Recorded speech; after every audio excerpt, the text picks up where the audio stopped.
Assalamualaikum warahmatullahi wabarakatuh. Halo sobat semuanya, kembali lagi kita di podcast Budiman, tempat kita mengenal diri dan mengenal Tuhan lebih dalam. Halo, kenalin gua Iqbal sebagai host pada podcast kali ini, dan juga ada dua teman spesial gua, yaitu yang satu ada seorang inspirator muda dari Bekasi ini, namanya Hilmi, dan yang satu lagi adalah seorang ustadz terkenal di Bogor nih, namanya Ustadz Fodos. Nah, di hari ini kita akan membahas sesuatu yang pasti pernah terlintas di pikiran kita. Yaitu, pernah gak sih kita mikir kayak kenapa ada orang yang sukses, ada orang yang hidupnya gampang, tapi juga ada orang yang hidupnya susah. Padahal kan kita sama-sama disayang sama Allah. Itu tuh. Kita sama-sama makhluk Allah. Ini nih, gue suka pertanyaan gini. Ini tuh pertanyaan yang sebenarnya simpel kan, kayak gitu doang. Tapi ini sangat penting untuk dibahas, harus bahas dengan hati dan iman kita. Soalnya pembahasannya bakal dalam dan bakal berguna juga untuk ke depan-depannya. Jadi kita nggak membandingkan kita dengan yang lain lagi.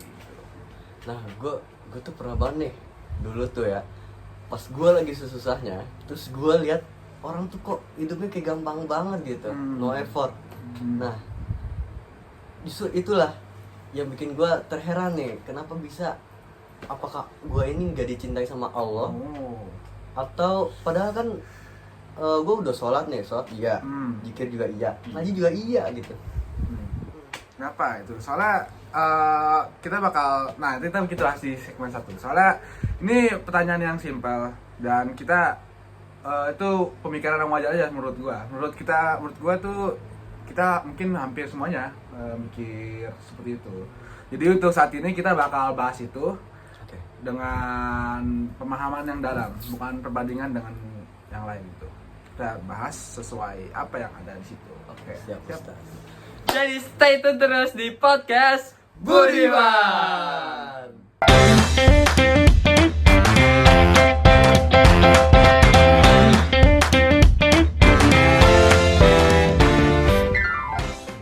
Kadang itu kita mikir, kadang malahan harusnya kalau kita disayang sama Allah, kita tuh hidupnya mulus, dompet tebel, pekerjaan stabil. Tapi kok nyatanya nggak kayak gitu ya? Nah, ya itu. Selalu ada ujian di depan kita. Benar. Jadi gue jelasin dulu ya. Kasih Allah tuh mempunyai sifat Ar-Rahman dan Ar-Rahim. Tapi Ar-Rahman dan Ar-Rahim ini tidak diukur dengan materi nih. Jadi lu dompet lu tebel atau tipis itu bukan berarti lu nggak disayang sama nggak disayang. Kita pakai contoh aja nih. Ketika ada anak minta ibunya es krim, tapi ibunya ini nggak mau beliin, soalnya anaknya lagi sakit. Jadi ibunya ini bukan nggak mau beliin karena benci, tapi karena lebih sayang kepada anaknya. Oh gitu. Oke, gue paham. Gila, analogi keren banget. Berarti Allah pun begitu. Dia terkadang menolak permintaan kita itu bukan karena dia benci, tapi justru karena dia itu tahu yang lebih baik buat kita. Benar banget. Oke. Nah, perlu kita ketahui Allah itu memberikan kita apa yang kita butuh, bukan apa yang kita inginkan. What we need, not what we want. Oke. Allah ini mempunyai sifat Ar-Rahman yang dimana artinya Maha Pengasih kan. Nah, Maha Pengasih ini meliputi seluruh makhluknya. Jadi apa yang di dunia ini bakal dikasih sama Allah, Maha Pengasih. Dan satu lagi Ar-Rahim yang artinya Maha Penyayang. Nah, Maha Penyayang ini cuma dikasih kepada orang-orang yang beriman. Jadi perlu kita pahami bahwa rasa sayang Allah kepada kita ini tidak bisa dilihat dari luar. Ini sangat luas dan dalam, bukan hanya materi saja.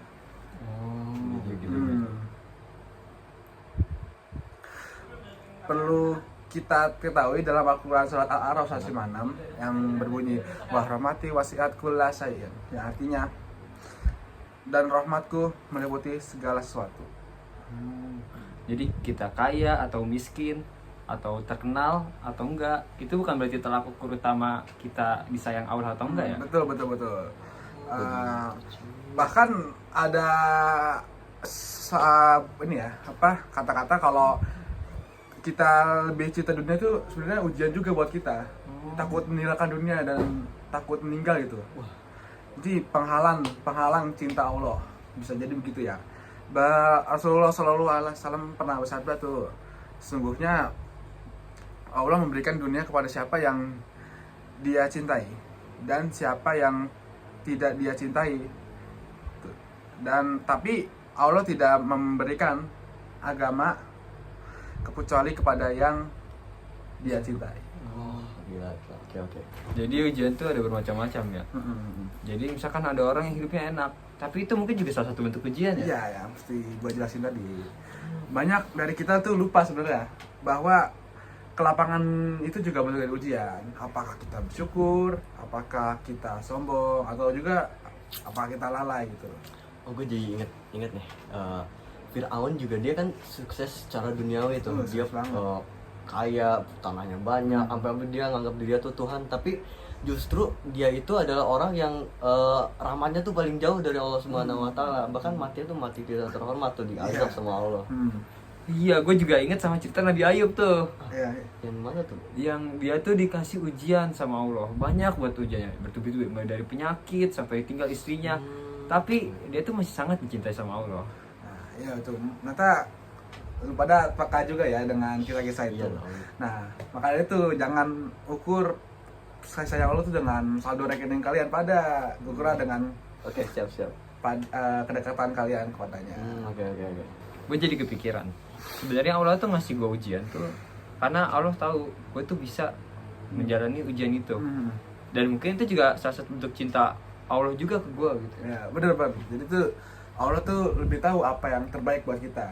Jadi kita tuh kadang diuji. Oh ya, dalam hadis disebutkan bahwa apabila Allah mencintai suatu kaumnya, maka dia akan menguji mereka. Hadis riwayat Tirmidzi.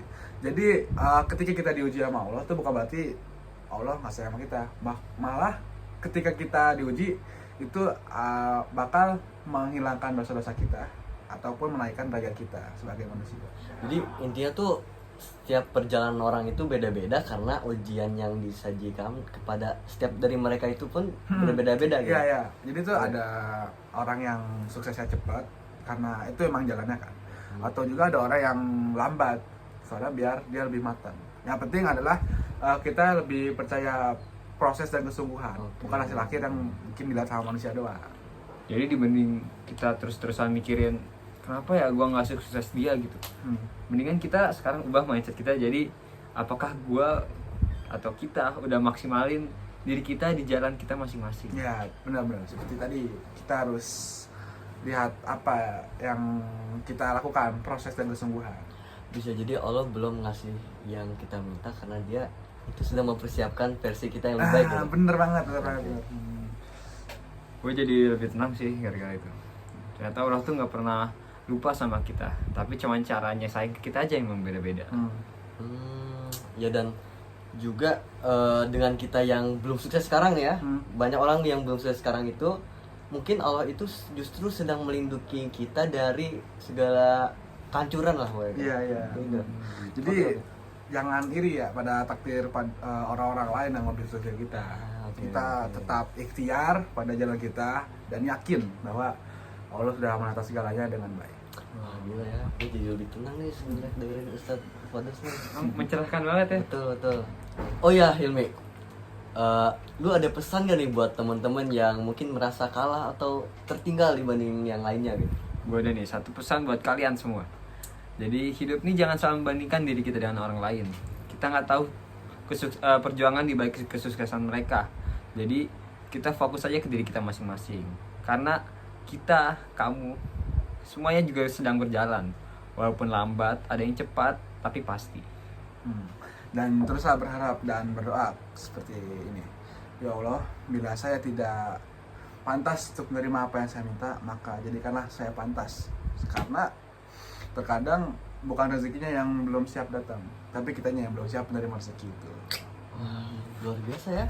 Podcast ini semua isinya daging semua nih. Jadi kalau lu merasa stuck atau kalau lu lagi merasa kok ada yang hidupnya lebih mantap gitu, yang kaya, apa hidupnya itu serba enak lah, sementara kita ini istilahnya kurang lah. Yuk ingat Allah itu tetap sayang sama kita, cuman mungkin cara dia mendidik kita itu berbeda-beda. Jadi betul banget tuh, tugas kita itu bukan bandingkan diri kita dengan orang lain, tapi fokus ke diri kita masing-masing. Dan teruslah berdoa seperti Ya Allah, berikanlah hambamu rezeki ini yang mendekatkanku kepadamu. Karena itulah kesuksesan yang sebenarnya. Gila ya. Tapi jujur gue pengen ngobrol lebih banyak nih sama kalian berdua. Cuman kita sudah sampai di akhir seksi ini. aduh. Sedih Sayang banget. sekali ya. Iya, sayang sekali. Tapi gue ucapkan terima kasih buat Ustadz Podos dan juga inspirator Hilmi karena udah berkenan hadirnya di acara ini. Meskipun ya acaranya kecil-kecilan tapi nggak apa-apa ya. Semoga ini bisa bermanfaat buat banyak orang lah gitu. Yang penting isinya. Ya, yang penting isinya. Dan gue juga ucapkan terima kasih buat lo semua yang telah mendengarkan podcast ini. Jangan lupa share episode kali ini ke teman-teman kalian yang butuh semangat nih pokoknya. Jadi mungkin kita cukupkan sekian dan kita ucapkan Wassalamualaikum warahmatullahi wabarakatuh. Podcast Budiman Jaya. Jaya.